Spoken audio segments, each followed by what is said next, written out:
துரு அப்படிங்கிற ஒரு ஷார்ட் ஃபிலிம். நலன் சார் வந்து டைரக்டர், நீங்க வந்து மியூசிக் போட்டிருக்கீங்க. விஜய் சேது சார் நடிச்சிருக்காங்க. Yeah. அல்போன்ஸ் புத்திரன் சாருமே வந்து நடிச்சிருக்காங்க. பாபி சிம்ஹா. நீங்கலாம் அப்போ ஒரு டீம் இல்ல? அப்போ ஒரு டீம்.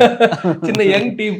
எஸ். எப்படியாவது சினிமால வந்து சர்வே பண்ணிரணும். ஏதாவது ஒரு ஆப்பர்ச்சுனிட்டி வந்து அந்த ஒரு எடுத்துறணும். மைண்ட் செட் இல்ல. அதுதான் இதுல டிஃபரன்ஸ். நாங்களே பேசிப்போம். Okay. நம்ம எல்லாம் ரொம்ப ஏதாவது சாதிக்கணும்னா வந்தோம். ஓகே. இல்ல அப்படியா சார்? பிடிச்சிருக்கு பண்றோம். ஓகே. அதுல டிஃபரன்ஸ் இருக்கு. நாங்க டெஸ்பரேட் இல்ல. பட் டெஸ்பரேட்டையும் தாண்டி நமக்குள்ள ஒரு பிடிச்ச விஷயங்கள் இருக்கு. இது செய்யலாமே. அண்ட் நாங்க அங்கங்க நாங்களே